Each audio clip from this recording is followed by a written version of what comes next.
Assalamualaikum warahmatullahi wabarakatuh. Di bulan puasa ini sangat rugi kalau orang tidak menghatamkan Al-Quran. Karena di bulan puasa ini kesempatan terbesar meraih pahala yang berlipat ganda.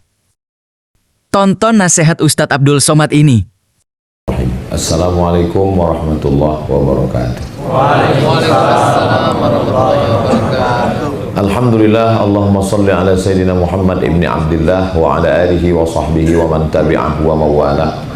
Subhanaka la ilma lana illa ma'allamtana innaka antal alimul hakim. Rabbi syrah li sadri wa yassir li amri wa hlul uqdatan min lisani yafqahu qawli. Yang saya hormati keluarga besar Pertamina Hulu Rokan yang tidak dapat saya sebutkan satu persatu, insyaallah kita semua dimuliakan Allah Subhanahu wa taala. Amin ya rabbal alamin. Tema kita siang ini apa temanya? Ibadah maksimal, kinerja optimal. Jadi dibedakan antara ini ibadah, ini kinerja. Kalau ada orang berangkat dari rumahnya masuk tempat kerja, bismillahi tawakkaltu 'alallah la haula wala quwata illa billah. Bekerja dia dengan niat lillahi ta'ala, maka pekerjaannya itu adalah ibadah. Mana dalilnya? Dalilnya at-tajir, pedagang, as-saduq, yang jujur, al-amin, amanah, ma'an nabiyin, dia bersama dengan nabi-nabi, was-siddiqin, dia bersama dengan orang yang benar, was-syuhada, dia bersama dengan orang mati syahid, was-salihin, dia bersama dengan orang yang soleh. Itu menunjukkan pedagang yang jaga toko, bisnismen, dari mulai dia masuk sampai dia pulang, dia sedang beribadah. Karena buktinya dia sama dengan nabi, orang yang benar, orang mati syahid, dan orang soleh. Jadi kalau begitu, pekerjaan itu juga adalah ibadah. Orang yang menjadi kepala pemerintahan, presiden, bupati, gubernur, wali kota, maka dia sedang beribadah. Mana dalilnya? Waktu Nabi kirim surat ke Raja Romawi, aslim taslam, masuk Islamlah kau akan selamat. Wa illa, kalau kau tidak masuk Islam, falaka dzambul arisiyin, maka semua dosa bangsa Eropa kau yang menanggung. Aslim, kalau kau masuk Islam, falaka ajrani, kau dapat 2 pahala. Jadi menjadi pemimpin juga ibadah. Makanya nanti ketika di akhirat, waktu dibangkitkan di padang mahsyar, 7 golongan yang dapat naungan. Golongan yang pertama yang dapat naungan, sab'atun yudhilluhumullahu fi dhillihi yawma la dhilla illa dhilluh. Ada 7 golongan yang dapat naungan, pada saat itu tidak ada tempat bernaung kecuali hanya Allah. Yang pertama dapat naungan adalah imamun adil, pemimpin yang adil. Menjadi pemimpin ibadah, menjadi pedagang ibadah, menjadi pekerja ibadah. Jadi kalau begitu, bekerja juga adalah ibadah. Jadi kalau begitu judul ini salah. Karena dia ini mau bagi 2. Apa kata dia judulnya tadi? Ibadah maksimal. Ibadah maksimal, kinerja optimal. Jadi dibaginya 2. Ini ibadah, ini kerja. Padahal dari penjelasan 3 dalil yang saya sebutkan tadi, bekerja itu adalah ibadah. Gara-gara membagi ini ibadah, ini kerja, itu makanya ada orang di saat beribadah dia sangat khusyuk, di saat bekerja dia sangat busuk. Karena menurut dia ini ibadah, ini enggak ibadah. Makanya waktu bekerja dia korupsi waktu, korupsi duit, dia buat haram, nanti bisa dicuci di Makkah. Akhirnya Pak Anu sedang di mana? Nangis di pintu Ka'bah. Ya Allah. Oh, udah selesai. Ini pemikiran sekuler. Ini yang buat judul ini sekuler.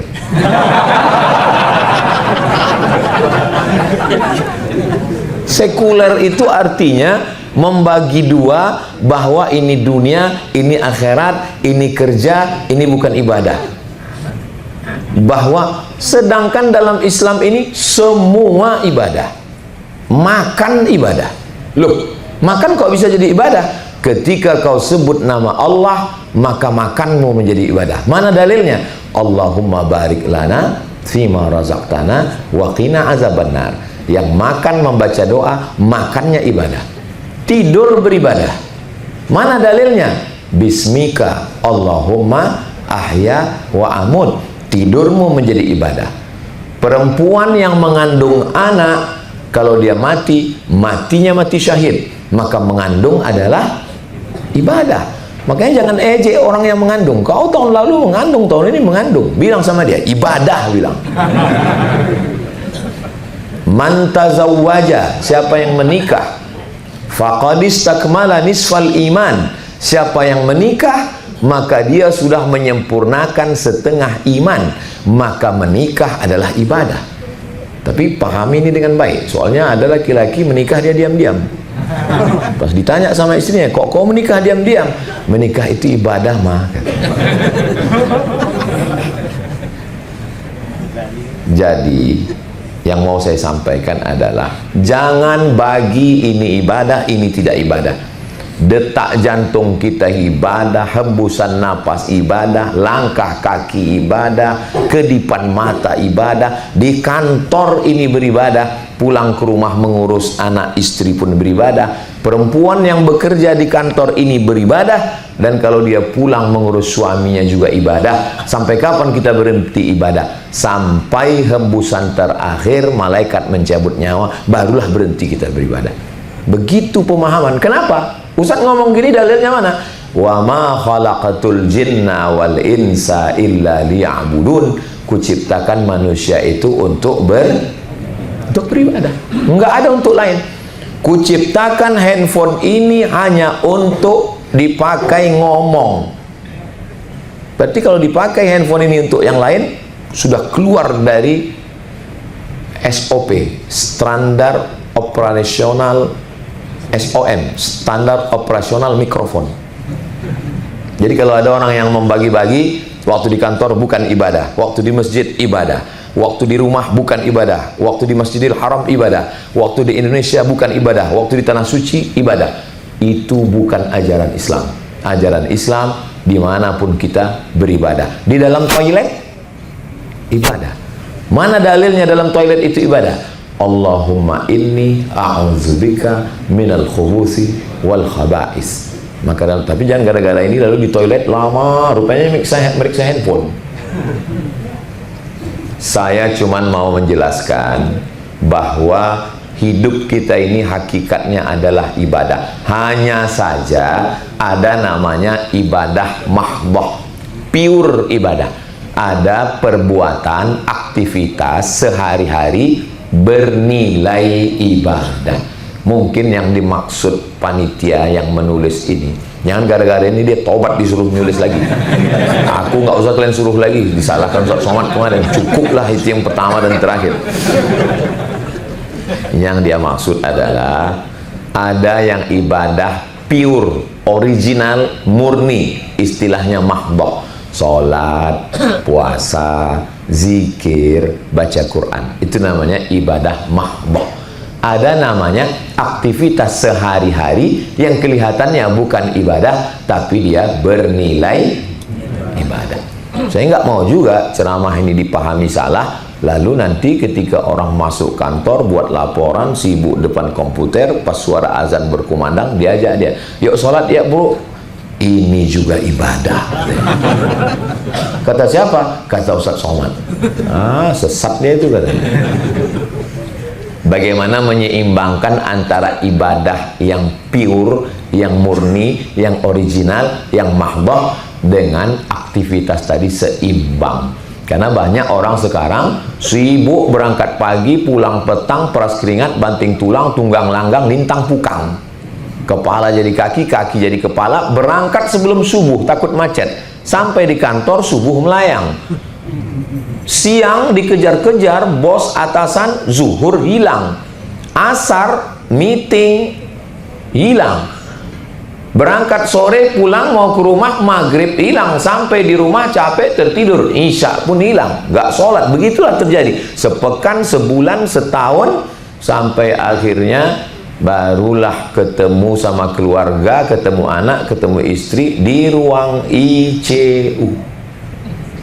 ICU Pak Ustadz, tulisannya ICU.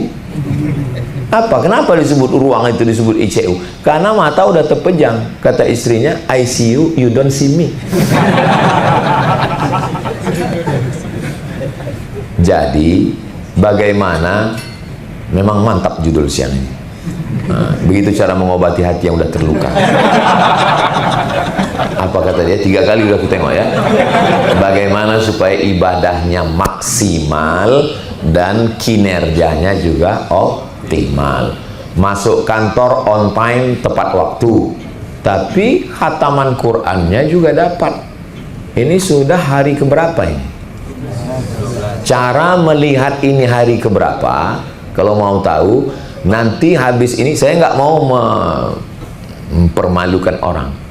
Coba nanti yang kawan akrabnya, coba buka Quran digitalmu. Buka nanti Quran digital. Tengok buka Quran digitalnya, lalu kemudian tengok dia udah baca juz berapa. Nanti ketahuan tuh udah hari keberapa. Ada yang baru hari pertama hari ini.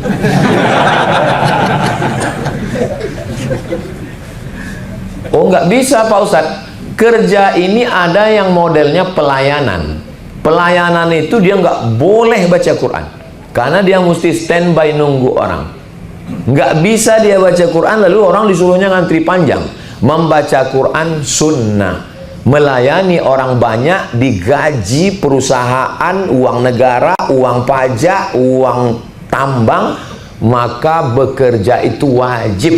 Kalau sampai gara-gara yang sunat dia meninggalkan yang wajib, haram perbuatannya, makan duit haram dia, maka dia mesti standby yang jenisnya pelayanan.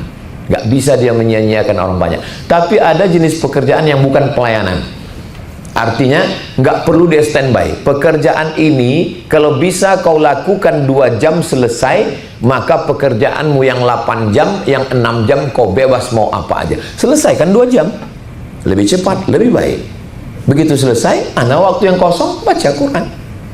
Baca Quran, baca Quran. Kenapa pembahasan pertama saya bahas Quran? Karena bulan ini syahrul Ramadan alladzi unzila fihil Quran. Bulan Ramadan adalah bulannya turun Al-Quran. Baca Quran itu kalau nggak terlalu cepat, nggak terlalu pelan, itu 1 jam itu 1 juz. Berapa kali kita hari ini dari pagi tadi sudah buka Quran, berapa kali buka handphone, dan berapa kali sudah scroll. Kadang ada orang memang nggak mau melihat, scroll aja hobinya, scroll 1 jam scroll aja. Ada aplikasi itu bisa kita buka nanti di akhir pas mau tidur malam, berapa jam kita buka handphone 1 hari itu. Nanti dibuatnya laporan, Anda sudah membuka handphone Anda 1 hari ini 6 jam. Berarti 6 juz. Nah, maka kerjanya tetap yang mana maksimal, yang mana optimal. Silakan bekerja, tapi baca Quran jangan sampai tinggal. Masih ada 18 hari lagi, maka jangan sampai ini ketinggalan. Usahakan selesai Ramadan ini khatam insyaallah. Amin. Kau udah berapa Bu? Aku 6. Wah hebat kau ya. Aku Iqra 6. Nggak ada standar dalam Islam S1 22 tahun, S2 25, S3 27, nggak ada. Jangan berkecil hati yang belum pandai baca Quran. Saya ketemu dengan direktur bank, orang kaya, pejabat. Dia baru belajar Quran umur 60, waktu dia sedang umroh. Dia panggil guru ngaji, dia belajar baca Quran. Terbuka pintu hidayah sejak dia balik dari umroh. Umur 60 dia belajar baca Quran. Habis itu semua anak buahnya dipanggilnya, rupanya nggak pandai juga baca Quran. Nggak apa-apa. Bagi yang udah menikah, yang punya istri, bertanggung jawab di hadapan Allah. Kalau saya lihat dari susunan Quran itu kayaknya nggak pernah dibaca. Rapi kali ku tengok. Bukan begitu Pak Ustadz. Ini karena mau acara kami susun rapi. Ustadz pun nggak boleh suuzon. Bulan puasa ini nyari marah aja. Kepala rumah tangga nanti usahakan pulang tarawih panggil istri. Aku nggak ingin masuk surga sendirian tanpa kamu sayang. Baca Quran 1 lembar, habis itu anak baca. Anak pertama udah berapa juz? Loh kok tiba-tiba papa begini? Ustaz Somad nyuruh tadi. Anak kedua, istri, mama baca mana? Yasin. Hah? Kenapa kau baca Yasin? Udah juz 23. Persiapan untuk meyasinkan kau katanya. Baca. Usahakan tekad kuat hatam Quran. Kanal Imam Syafi'i yukhtimul Qur'ana 60 marratan fi Ramadan. Imam Syafi'i menghatamkan 60 kali hatam di bulan Ramadan. Siang 30, malam 30. Imam Ahmad bin Hambal, Imam Hambali satu kamar dengan Imam Syafi'i, satu kamar dengan Imam Abdurrahman bin Mahdi waktu sedang haji. Pulang dari Masjidil Haram, tidur satu kamar. Imam Ahmad bin Hambal, Imam Hambali tegak rukuk sujud, tegak rukuk sujud, tegak rukuk sujud sampai azan subuh. Pas mau berangkat ke masjid, Imam Syafi'i nanya, apa yang kau baca tadi? Kata Imam Hambali, aku menghatamkan Quran dalam tahajudku tadi malam. Kata Imam Syafi'i, ku tengok kau Abdurrahman bin Mahdi tadi malam bolak-balik, apa yang kau pikirkan? Aku menyeleksi hadis sahih, hadis dhaif, hadis palsu sebanyak 200 hadis.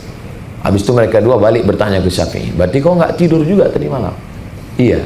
Apa yang kau buat? Aku mengambil hukum halal haram dari Quran dan hadis sebanyak 200 hukum. Karena Imam Syafi'i pakar hukum, Imam Abdurrahman pakar hadis, Imam Ahmad bin Hambal ahli ibadah. Andai kita orang yang keempat malam itu di situ. Dan orang bertiga ini bertanya, kau apa yang kau buat? Aku scroll aja sampai sini. Gak bisa aku tidur dari tadi. Bahwa semua waktu ini adalah ibadah. Maka baca Quran ini bagi yang belum, jangan sangka nggak ada pahalanya kalau nggak hatam. Nggak apa-apa. Mau 1 juz pun sebulan ini nggak apa-apa. Yang penting mulai dulu. La aqulu alif lam mim harf. Alif lam mim nggak dihitung 1 huruf. Alif 1 huruf, lam 1 huruf, mim 1 huruf, walikulli harfin asyru amsalihah, 1 huruf dibalas 10. Jadi kalau ada yang baca alif lam mim itu 30. Saya nggak lancar Pak Ustadz. Makin nggak lancar makin banyak pahalanya. Alhaakumut takasur, sikit pahalanya. Tapi kalau nggak lancar banyak pahalanya. Jangan kecil hati. Makanya karena nggak sanggup baca sendirian, ada istilah baca rame-rame, namanya tadarus. Kalau satu orang tadrus, kalau rame-rame tadarus. Aku nggak sanggup sendiri bro, kita buat grup ya, 10 orang, kau 1 lembar, kau 1 lembar, kau 1 lembar, 10 orang 1 juz, nanti kita khataman bersama. Oh cocok, aku sendiri nggak bisa, rame-rame baca. Cuman kalau tadarus ini kita memang mesti siap mental untuk disalahkan orang. Jangan tunjukkan ego kita, yang atasan di situ hilangkan egonya. Kalau nggak nanti kita ditegur 2 kali, aku ini atasan katanya. Giliran siapa yang pertama? Ustaz Somad, baca Ustaz. Alif lam mim. Menurut guru tahsin kami itu bacanya nggak gitu Pak Ustaz. Alif lam mim. Saya ditegur, bangkit lah ego saya. Aku nih Ustaz, berani kau negur aku. Aku di Mesir 4 tahun, di Maroko 2 tahun, S3 aku di Sudan. Ustadz, kalau cuma lama di Arab, onta lebih lama lagi. Nggak main kita untuk ego-ego dalam masalah baca Quran ini. Ada orang yang merasa nggak pernah salah baca Quran. Kenapa? Karena memang nggak berbunyi dia baca Quran. Anda pernah salah. Baca Quran bersuara. A'uju. Dari mana kau belajar bahasa Arab? A'uju. A'udzu. Za. Ada za, ada za, ada wa, ada ja. A'udzu billahi minas syaiton. Syaiton kau bilang. Kata setan nyebut nama aku pun kau salah. Mau masuk neraka, mau masuk surga pula kau, kata setan. Ada sa, ada sya, ada tha, ada so. 4. Payah kali baca Quran nih Pak Ustadz. Terus waktu kau belajar bahasa Inggris kemarin mudah rupanya. Belajar bahasa Inggris kan tetap ada juga cara apa istilahnya bahasa Inggris? Tenses. Hah? Pronunciation kan? Tulisannya tion. Kenapa kau baca session? Nation, United Nation, workshop, shopping center. Kenapa pakai? Gimana kabar kesehatan kau hari ini? How about your health today? Kenapa ada health? Kenapa tak kau bilang health? Nah, ketawa orang Inggris di belakang. Ini kadang orang kalau ngaji ini kata dia, "Allah payah ini ngaji nih." Padahal waktu bahasa Inggris tetap juga dia. Mana mau orang Inggris nerima bahasa Inggris? Cobalah ikut tes TOEFL, Test of English Foreign Language. Bahkan ada beberapa huruf yang hilang sama sekali nggak dibaca. Knife, knife tulisannya knife. Jadi setiap bahasa itu punya ciri khasnya masing-masing. Apalagi bahasa Prancis, semuanya jadi huruf lain. Bonjour, terus jelas-jelas tulisannya bonjour, bonjour. Pusing kepala kita membacanya. Tapi kenapa kita tetap wajib membaca? Saya datang ke rektor, Pak Rektor, saya bilang, ini bahasa ini nggak ada gunanya untuk kami di Indonesia. Hebat pun kami di sini. Kata dia, kalau kau mau kuliah sini, kau pelajari nih. Nggak mau cabut kau dari sini. Katanya. Paksa kami belajar lagi. Selamat pagi, bonjour. Selamat siang, bonsoir. Siapa namamu? Komong tutapel. Nama saya Abdul Somad. Je suis étudiant Darul Hadis Etablissement. Mau nggak mau, kenapa kita belajar? Terpaksa. Kenapa baca Quran kita nggak mau belajar? Nggak terpaksa. Jangan sampai kita dipermalukan anak-anak kita. Balik anak kita dari TK, SMP, Quran, nanya dia, Papa, tadi di sekolah kami belajar tajwid. Min qablikum. Non mati kalau ketemu dengan kop gimana Pak? Ya kopnya lari karena nonnya udah mati. Malu kita di depan anak-anak kita. Nanti dia pulang dia akan nanya, dengarkan bacaan hafalan adik ya. Sekarang orang anak TK tamat TK hafal juz amma. Kata gurunya di sekolah, adik hafalannya dengarkan ke papa ke mama ya. Nampak kali bodoh kita. Bacanya. Dengarkan Pak. Amma yatasaalun 'anil naba'il 'azim alladzi hum fihi mukhtalifun. Kalla. Apa ya? Makanya kalau ada anak datang mau mendengarkan bacaan, cepat-cepat buka handphone. Langsung cari, tanya lu surat apa bilang. Kalau enggak nampak bodoh kita. Hilang harga diri kita di depan dia. Nah, jadi tentang bacaan Quran ini bacalah dengan baik. Pak Ustadz, bagusnya di bulan Ramadan ini baca Quran dengan artinya atau banyak-banyakan khatam? Banyak-banyakan khatam. Bulan Ramadan ini memang lomba banyak-banyak khatam. Makanya kalau ada Ustadz yang ngomong, jangan banyak-banyak khatam. Nggak ada gunanya kalau baca Quran nggak tahu artinya. Diam kau bodoh. Bulan Ramadan ini memang lomba banyak-banyak khatam. Kalau mau ngerti maknanya, perkata nanti setelah bulan Ramadan. Ini memang bulannya bulan Al-Quran, memperbanyak khatam Al-Quran. Al-Quran beli yang ada 5-nya. Ada Qurannya, ada tahsinnya, idgham, ikhfa, gunnah, qalqalah, merah, hijau, kuning, kelabu, ungu, seperti lagu balonku ada 5. Ada makna kosakatanya, ada asbabun nuzulnya, ada tafsirnya. Potong-potong. Ya ayyuha, hai orang-orang alladzina yang amanu, beriman, kutiba, diwajibkan, alaikum, bagi kamu, siyam, puasa, kama sebagaimana, kutiba, diwajibkan. Nah, jadi kita baca itu dengan baik. Jangan sampai punya Quran diikat pakai kain sutra di dalam kotak kayu, diletakkan di lemari ruang tamu. Setiap tamu yang melihat berdecak kagum macam menengok kucing Anggora. Apa ini bro? Quran. Quran apa? Inilah Quran akad nikahku dulu tahun 2000 sampai sekarang nggak pernah dibuka sampai mati. Kunikahkan engkau dengan anakku dengan mahar seperangkat alat sholat dan kitab suci Al-Quran, nggak pernah dibuka sampai mati, tunai. Buka lagi yang kemarin maharnya Al-Quran, bacakan, karena tujuan menjadikan mahar Al-Quran supaya istri ngaji sama suami. Mudah-mudahan di Ramadan ini yang belum pandai ngaji terbuka pintu hidayah, dia pandai ngaji. Selesai Ramadan ada peningkatan insya Allah. Amin ya rabbal alamin. Tadi saya mulai jam setengah 12, sekarang sudah jam 12. Ternyata ceramah di Pertamina ini cepat kali waktu berlalu. Entah perasaan saya aja karena mau pulang. Ini terakhir ceramah saya. Saya datang ke Jakarta, Jabodetabek, hari Kamis, Jumat, Sabtu, Ahad. Ini hari Senin. Inilah terakhir. Saya sangka tadi di ceramah terakhir ini udah habis baterai, udah nggak semangat lagi. Saya pikir tadi ceramahnya udah marilah kita ingat mati. Rupanya dikasihnya pula judul yang mantap kali. Ibadah maksimal, kerja optimal, katanya. Terserahlah. Ibadah pertama adalah baca Quran.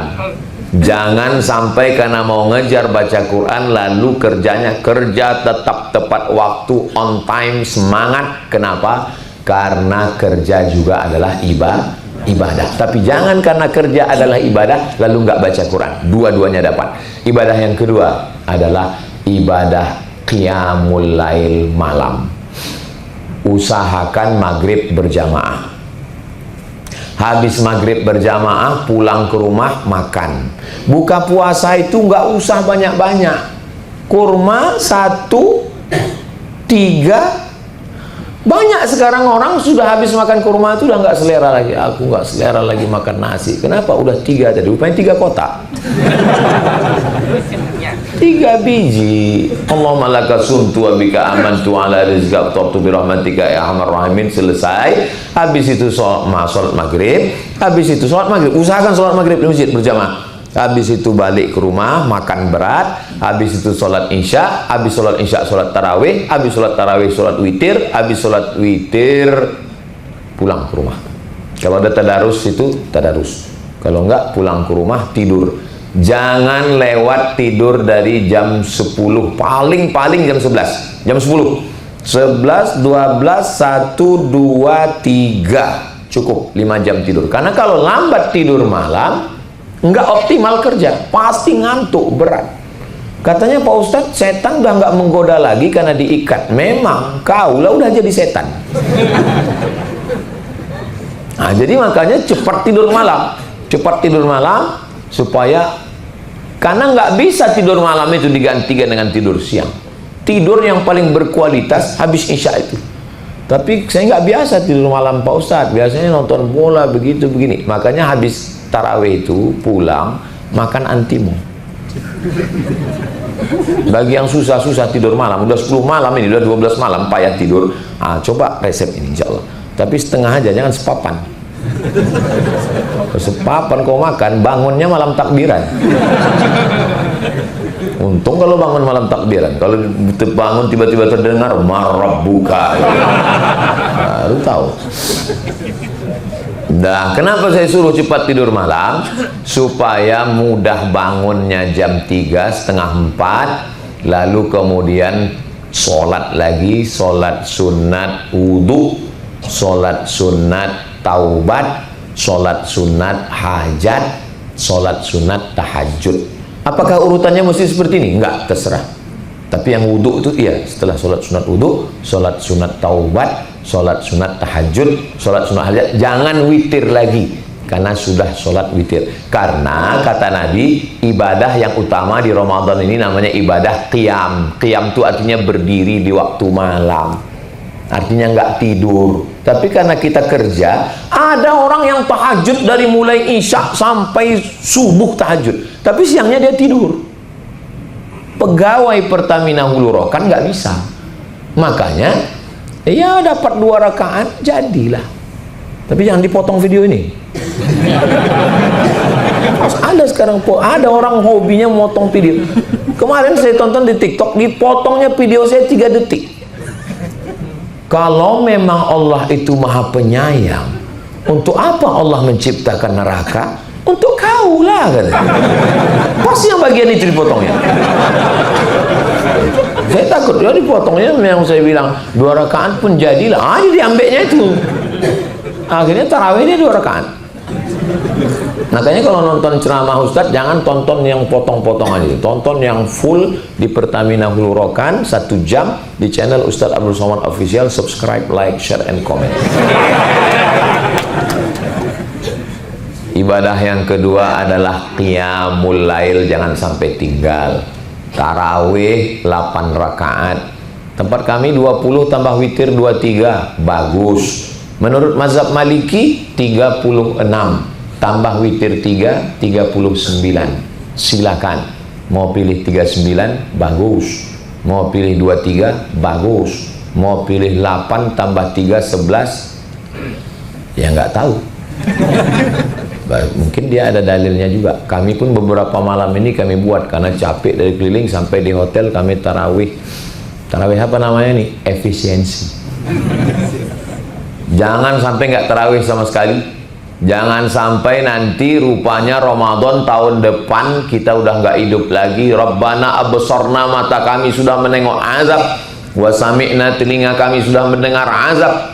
Farji'na, balikkan lagi kami ke dunia. Na'mal solihan, kami mau beramal soleh. Jadi saya dikasih tahu tausiahnya sampai jam 12.30. Karena saya mulai tadi 11.30 berakhir 12.30. Nanti bapak-bapak, ibu-ibu semuanya langsung sholat zuhur. Habis itu kalau pas kalian sholat zuhur tuh, itulah saya cabut ke airport. Karena saya nanti sholatnya di airport. Saya sholat berjamaah juga dengan tim ini di airport. Ini saya jelaskan supaya jangan ada dusta di antara kita.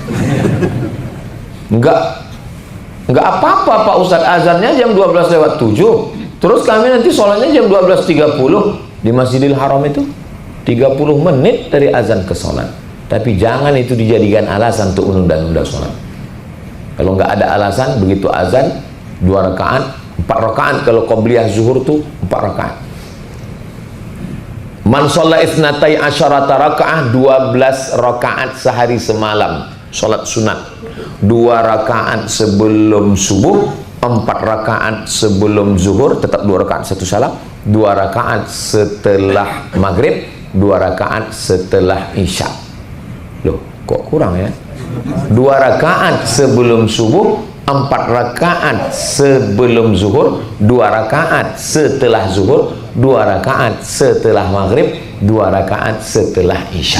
Saya sebetulnya pura-pura lupa mau ngetes orang ini. Kenapa malam itu kita tarawih, witir, tahajud? Supaya di luar Ramadan ringan sholat sunnah. Itu tujuannya. Allah bisa karena biasa. Ini saya tengok orang banyak nggak sholat sunat. Masuk masjid nggak ada tahiyatul masjid. Orang qobliyah dia duduk. Orang ba'diyah dia cabut. Pas ditanya kenapa kok nggak sholat sunat? Sholat sunat dikerjakan berpahala, ditinggalkan nggak apa-apa. Itulah yang membuat orang nggak sholat sunat. Padahal siapa yang sholat sunat 12 rakaat sehari semalam, dibangunkan Allah untuknya istana di surga. Mudah-mudahan kita termasuk yang istiqomah sholat-sholat sunat insyaallah.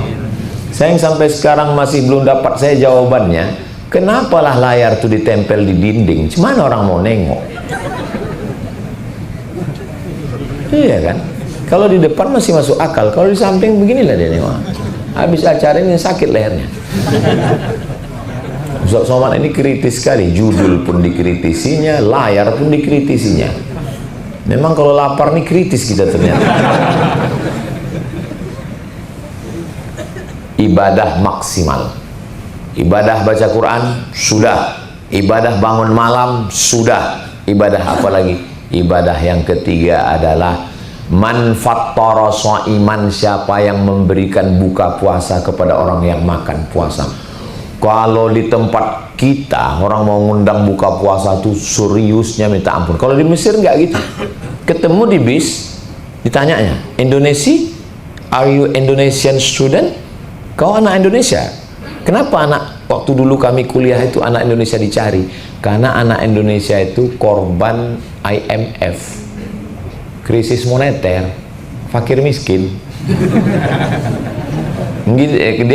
Kalau dijawabnya Brunei, Malaysia nggak dikasihnya. Indonesia langsung dikeluarkan duit, kasihnya. Ini ambil 100 pon, makan buka puasa sama kawan-kawanmu ya. Simple, beda sama orang kita. Orang kita kalau mau ngundang anak yatim, suruh datang jam 4, suruh baca Yasin. Fasubhanalladzi biyadihi malakutu kulli syai'in wa ilaihi turja'un. Shadaqah 3 kali ya, Dek. Udah habis 3 kali, tahlilnya la ilaha illallah 100 kali. Itu kau bukan ngasih orang makan, itu namanya membunuh anak yatim. Makanya saya waktu kemarin acara berbagi 1000 porsi kami buat di depan Masjid Ajar Rohana, 1000 porsi, itu nggak ada zikir panjang-panjang karena undangannya undangan makan. Kalau mau ngasih orang makan, dia kasih makan, jangan diazab dia. Berkunang-kunang matanya, berhalusinasi dia bilang berbuka. Sampai berbisik anak yatim, kalau diundang lagi sini kita wal awal wal akhiru, kata dia. Ini yang pertama, nanti Ustaz kita sumpah nih yang punya ini, kata dia. Jangan persulit orang. Kita nih mau ngasih makan orang. Sebetulnya inti puasa ini apa? Inti puasa ini merasakan perasaan orang lain. Perasaan apa? Perasaan lapar. Nggak bisa lapar ini didefinisikan dengan kata. Kalau kita coba merangkai kata untuk mewakili rasa, kata terlalu miskin, bro. Nggak bisa. Coba siapa yang lain bisa mewakili bagaimana menceritakan lapar? Lapar itu mesti dirasakan. Makan azan sebelum azan subuh, berbuka kau azan maghrib, barulah kau rasakan, itu namanya lapar. Seminar internasional membahas tentang kelaparan di Ethiopia, nggak menghasilkan apa-apa. Kenapa? Narasumbernya kenyang, panitianya kenyang, orang kenyang nggak bisa cerita lapar. Makanya kalau sudah lapar itu menyentuh hati, ringan tangan berbagi. Apa tanda puasa kita ini diterima Allah?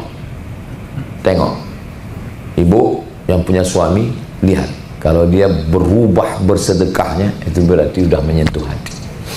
Memang betul Pak Ustadz, saya lihat suami saya ini dulu sebelum puasa, pelit bin bakhil bin medit bin kikir bin kedekut. Sekarang setelah puasa nih Pak Ustadz, dulu kalau ada kotak 2000, sekarang 2500. Sikit kali perubahan. Jadilah daripada enggak sama sekali. Nah, jadi bersedekah. Ini orang-orang Pertamina ini orang kaya-kaya semuanya.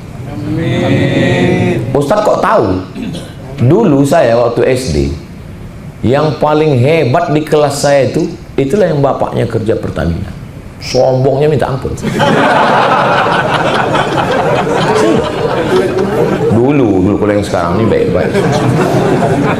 Kalau ceramah di Pertamina, karpetnya baru, sejuknya minta ampun. Saya terus terang sini rasa-rasa di pesawat ini.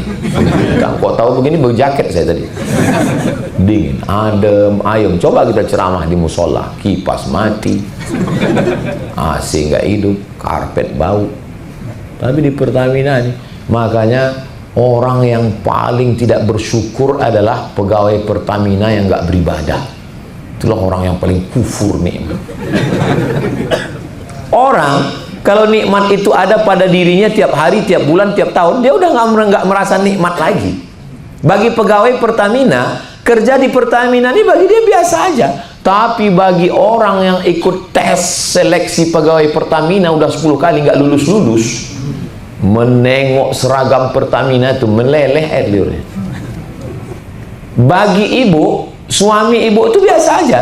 Tapi bagi jomblowati yang belum ketemu jodoh, menengok suami ibu itu meleleh air liurnya.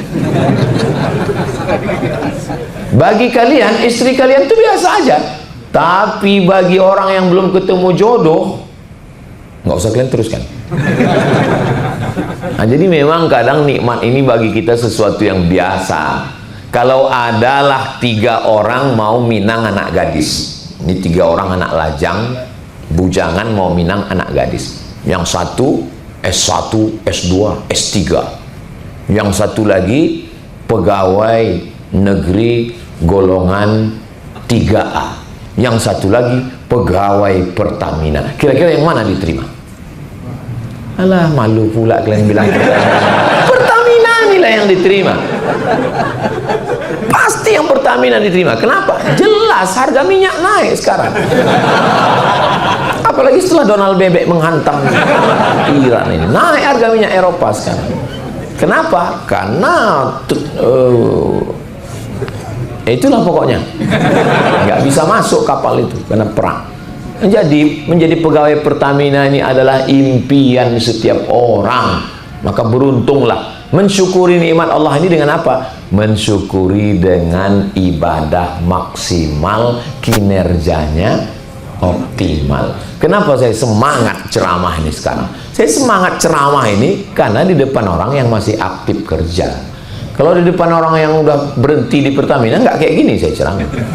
Paling saya ceramahnya banyak-banyaklah mengingat alam barzah. Untuk apa kita semangat? Dia pun udah nggak kerja lagi. Tapi karena pegawai ini masih dalam etos kerja yang maksimal, maka insya Allah yang saya sampaikan ini bekerjanya semangat. 3 ibadah itu aja dulu, nggak usah banyak-banyak. Yang pertama baca Quran, yang kedua qiyamul lail, sholat malam, yang ketiga adalah sedekah. Disimpan pun duit itu banyak-banyak. Untuk apalah duit itu disimpan banyak-banyak? Simpan, mati. Habis diambil istri. Nah, itu udah bisik-bisik orang tuh. Bapak punya tabungan 2 miliar, amin. Meninggal. Untuk istri itu menurut kompilasi hukum Islam Indonesia, nama hartanya gono gini, 50% diambil mereka. 1M untuk kalian bu. Dah, tinggal untuk almarhum 1M. Istri dapat lagi. Kalau ada anak 1/8, kalau nggak ada anak 1/4. Kebetulan nggak ada anak, 1/4 dapat 250 juta tambah 1M. Berapa mereka dapat? 1.250.000.000. 750 karena nggak punya anak dibagi ke ibu, ke ayah, ke saudara. Istri paling banyak dapat 1.250.000.000. Dia cuma nunggu kita 4 bulan 10 hari. Habis itu datang brownies, berondong manis, meminang dia. Bayangkan 1.250.000.000 dibeli mereka moge untuk jalan-jalan sore. Pegangan pinggangnya nggak lepas. Ditanya sama suami yang baru itu, mana makam suami kau yang dulu yang meninggalkan warisan banyak? Nggak bisa lagi dia nunjuk makam kita pakai tangan, pakai kaki itu aja. Itu sana.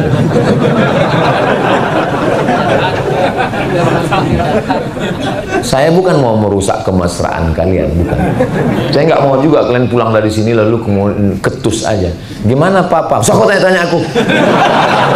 Soalnya kau mau bonceng moge ya? Hah? Apa maksud papa? Bukan itu maksud saya.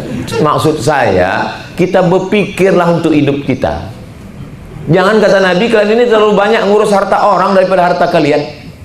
Enggak ya Rasulullah, kami ngurus harta kami. Enggak kata Nabi, kalian lebih banyak ngurus harta orang. Apa maksud engkau ya Rasulullah? Karena harta yang kau tinggal diambil orang. Harta yang kau urus untuk agama Allah, itulah yang kau bawa mati. Ini kalau saya lihat dari senyum pegawai Pertamina ini, minimal tabungannya 1M. Dari bunyi aminnya macam kurang yakin. Pas saya bilang 1M tadi, kuat aminnya itu di sini. Nampaknya yang pegawai yang tinggi itu agak di sini. Di sini agak sedikit aja. Amin gitu deh. Punya tabungan 1 miliar, amin. Kemudian sekarang kan sedekah udah pakai barcode kris, lalu di scannya kris, scan, langsung transfer BSI dengan bank amalan. Rencana mau ngetik nolnya 5, lupanya karena kurang fokus terketik 6, meleleh air mata. sejuta dikirimnya. Berarti tabungan tinggal 999 juta. Pas nanti malam mati. Yang dibawa mati yang 1 juta yang salah ketik itu atau yang 999 itu? Yang salah ketik itulah yang tinggal.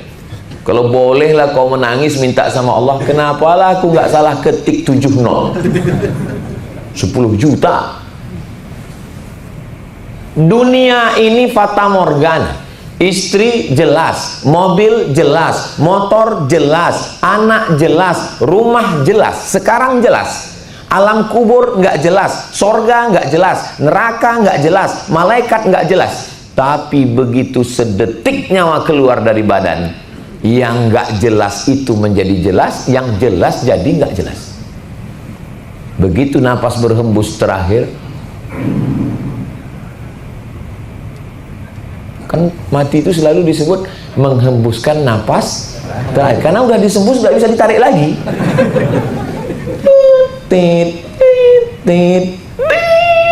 Gitu ya, itu nggak bisa ditarik lagi. Begitu keluar, yang kau bilang fata morgana, yang sekarang lagi nantang-nantang, mana surga itu, mana malaikat itu, nggak usah dilayani dia, nanti lama-lama nampaknya juga malaikat maut itu.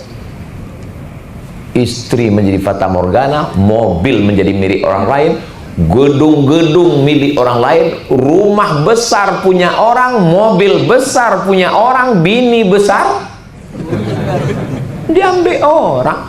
Rumah yang kau cari dengan hasil tetes peluh keringat dan air mata perjuangan diambil orang, habis semuanya. Tujuan saya ngasih tahu ini bukan bapak-bapak menjadi garang nanti pulang ke rumah. Tetap mesra dengan istri, katakan dia kau bidadari surga, aku bilang. Tapi nggak tahu juga lah ya.